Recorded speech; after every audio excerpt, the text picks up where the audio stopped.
Assalamualaikum warahmatullahi wabarakatuh. Yang terhormat Bapak Farid, selaku dosen pengampu mata kuliah Biomedik 2. Di sini kami kelompok 7 dari kelas IKM 2C ingin mempresentasikan tentang hasil eh, mini literatur review kami yang berjudul Metabolic Control of Obesity Through Intermittent Fasting. Dan berikut adalah anggota kelompok kami yang berjumlah 5 orang. Dan untuk poin selanjutnya akan dijelaskan oleh rekan saya.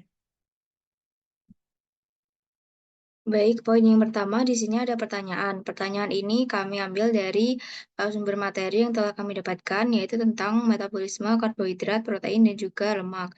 Di sini kami mengambil pertanyaan, how does the metabolism in intermittent fasting affect a person's obesity? Nah, di sini kami ingin uh, mengetahui dan juga menggali lebih lanjut tentang bagaimana pengaruh dari melakukan intermittent fasting kepada uh, orang yang obesitas. Boleh di next. Untuk strategi menentukan pertanyaan kami, yaitu yang pertama ada mengidentifikasi tema atau topik utama, seperti yang telah saya bilang tadi, bahwa kami mengambil dari tema metabolisme karbohidrat, lemak, dan juga protein. Nah, di sini kami ingin mengambil dan juga menggali lebih lanjut tentang bagaimana sih metabolism of intermittent fasting affect a person's obesity. Lalu yang kedua, mengambil suatu ide yang berkaitan dengan tema atau topik kami. Nah, di sini kami mengambil pertanyaan tersebut, yaitu untuk karena kami ingin mengetahui pengaruh tentang melakukan intermittent fasting ini kepada orang yang obesitas. Lalu yang selanjutnya ada menelusuri literatur yang sesuai dengan tema kami untuk dicari pembahasan yang menarik. Di sini kami melakukan pencarian ke beberapa jurnal internasional dan kami telah menemukan 10 jurnal internasional yang sekiranya cocok dengan untuk menjawab pertanyaan yang kami ingin gali lebih lanjut. Lalu yang selanjutnya membuat kesimpulan di setiap jurnal yang kami temukan. Nah, dalam hal ini dari 10 jurnal tersebut kami telah menganalisis dan juga mengidentifikasi dan menyimpulkan uh, untuk isinya dan supaya untuk menjawab pertanyaan kami. Lalu selanjutnya ada mengevaluasi dan menyamakan pertanyaan. Di sini setelah menemukan beberapa kesimpulan, kami menyatukannya dan menghasilkan sebuah kesimpulan untuk menjawab pertanyaan kami. Lalu selanjutnya yang terakhir ada pertanyaan yang kami dapat bisa terjawab. Itulah langkah-langkah strategi kami untuk menentukan pertanyaan dan juga sekaligus menjawabnya. Bisa di next.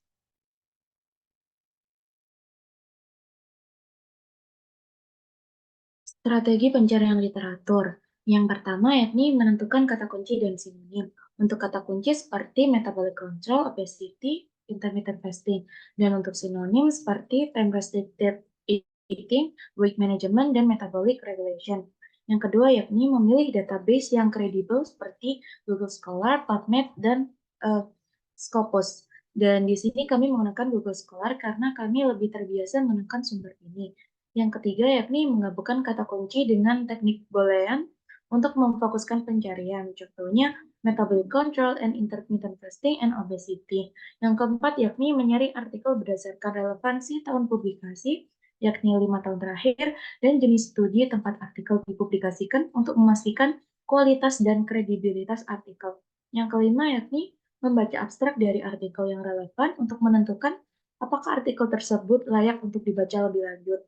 Dan yang keenam yakni menuliskan mini literatur review di aplikasi Excel sesuai dengan ketentuan yang ada. Selanjutnya, untuk kata kunci yang sudah kami temukan dari beberapa jurnal yang kami dapat, yang pertama ada berat badan, yang kedua ada olahraga, yang ketiga intermittent fasting, dan yang terakhir obesitas.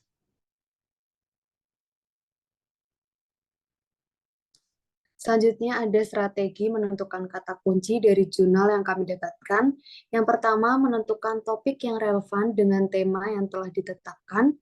Yang kedua, membaca dan memahami berbagai jurnal yang tersedia.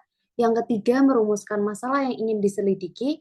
Yang keempat, menentukan poin-poin penting dan inti dari pertanyaan. Dan yang terakhir, merumuskan kata kunci.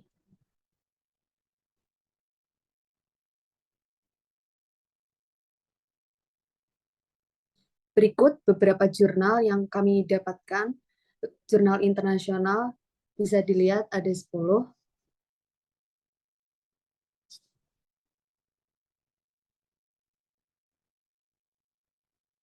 Selanjutnya untuk abstrak,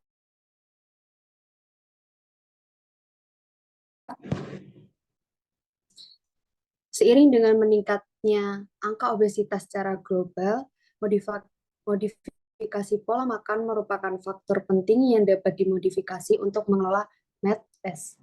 Intermittent fasting atau biasa yang disingkat sebagai IF dilaksanakan untuk menurunkan berat badan dan mengurangi bahaya kesehatan akibat obesitas. Ulasan ini mengevaluasi efektivitas intermittent fasting, menyoroti penurunan signifikan pada berat badan, BMI, persentase lemak tubuh, dan rasio pinggal-pinggul, serta penurunan penanda inflamasi selama intermittent fasting. Meskipun intermittent fasting menunjukkan manfaat potensial untuk kesehatan metabolisme dan pengelolaan berat badan, diperlukan penelitian lebih lanjut dengan ukuran sampel yang lebih besar dan uji coba terkontrol secara acak.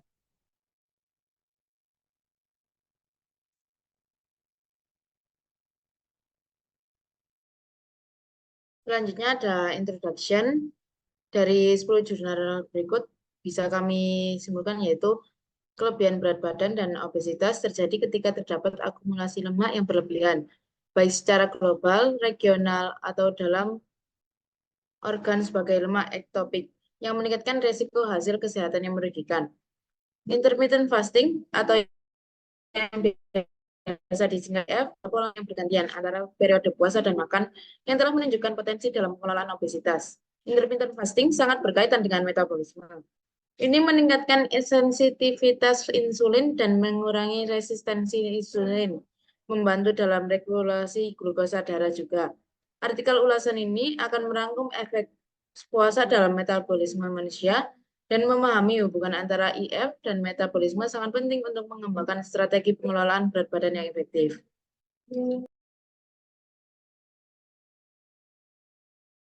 Selanjutnya ada metode.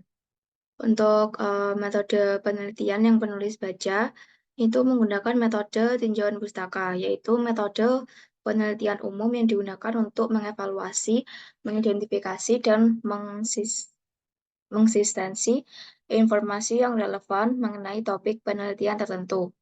Topik kami adalah mengendalikan metabolik terhadap obesitas dan mengganggu kecemasan melalui intermittent fasting. Jurnal yang ditulis dan dibaca berikut ini bukan merupakan hasil penelitian empiris, melainkan merupakan artikel review yang diterbitkan dalam majalah ilmiah. Nah, sebanyak 10 artikel ini akhirnya terpilih dan tersedia dalam daftar referensi. Hal ini juga memungkinkan melibatkan analisis data dari berbagai penelitian, mengidentifikasi pola atau tren di seluruh literatur, dan membuat rekomendasi untuk penilaian atau intervensi di masa depan.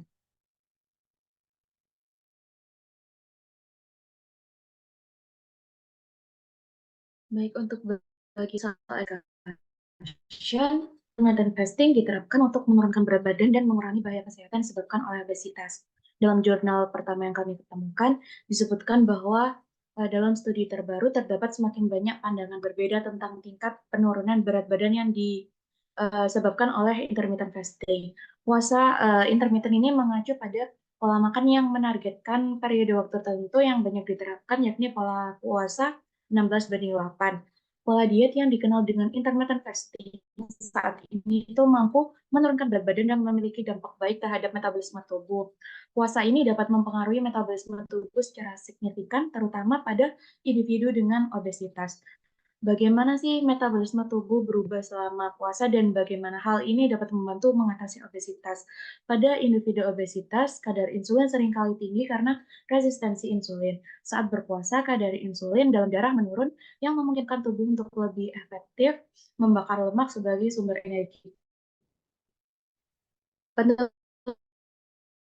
kadar insulin juga dapat meningkatkan sensitivitas insulin, membantu mengurangi resistensi insulin yang umum pada obesitas. Puasa ini dapat memicu lipolisis, yakni proses pemecahan lemak yang tersimpan di jaringan adiposa. Selama puasa, terutama setelah 12-24 jam, tubuh mulai memproduksi keton dari asam lemak melalui proses yang disebut ketogenesis. Keton digunakan sebagai sumber energi alternatif, terutama oleh otak. Ketosis dapat membantu mengurangi rasa lapar dan asupan kalori, dan mendukung penurunan berat badan juga. Puasa ini menyebabkan defisit kalori karena tidak adanya asupan makanan. Defisit kalori ini juga jika dilakukan secara konsisten dapat mengarah pada penurunan berat badan. Pada individu obesitas, penurunan berat badan yang berkelanjutan dapat meningkatkan berbagai parameter kesehatan.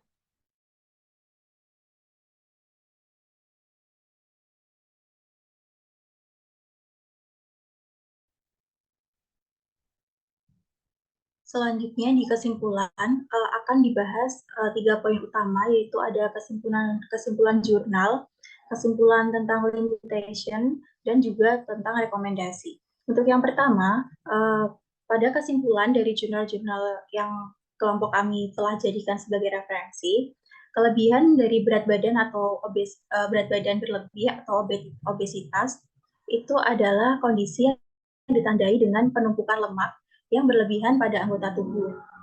Intermittent fasting sendiri muncul sebagai strategi yang menjanjikan untuk mengelola obesitas dan gangguan metabolisme terkait. Dengan mengganti periode puasa dan makan secara bergantian, intermittent fasting dapat meningkatkan proses metabolisme, termasuk untuk meningkatkan sensitivitas insulin dan juga mengurangi resistensi insulin, yang mana sangat penting untuk pengaturan glukosa darah agar tetap efektif. Slide selanjutnya.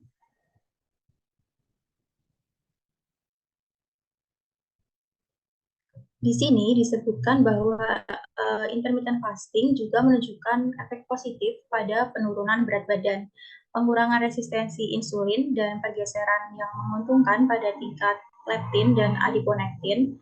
Temuan ini menunjukkan beberapa dampak positif yang signifikan dapat dilihat dari puasa Ramadan pada beberapa parameter kesehatan yang telah diuji, bahwa penilaian diet juga menunjukkan perubahan dalam asupan makronutrien. Hal ini termasuk dalam penurunan yang signifikan dalam total karbohidrat, protein, dan juga asupan kolesterol. Next slide.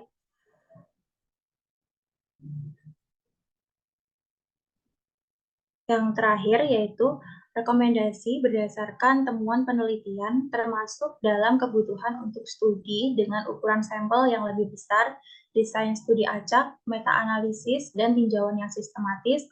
Hal ini untuk memberikan bukti yang lebih kuat secara efek dari intermittent fasting sendiri. Dengan adanya kampanye dari para kesehatan masyarakat dan inisiatif pendidikan harus dikembangkan untuk meningkatkan kesadaran tentang potensi, manfaat, dan juga resiko kesehatan dari intermittent fasting. Untuk menyediakan informasi dan panduan yang akurat juga dapat untuk memberdayakan individu agar membuat keputusan yang tepat tentang praktik puasa dalam intermittent fasting ini.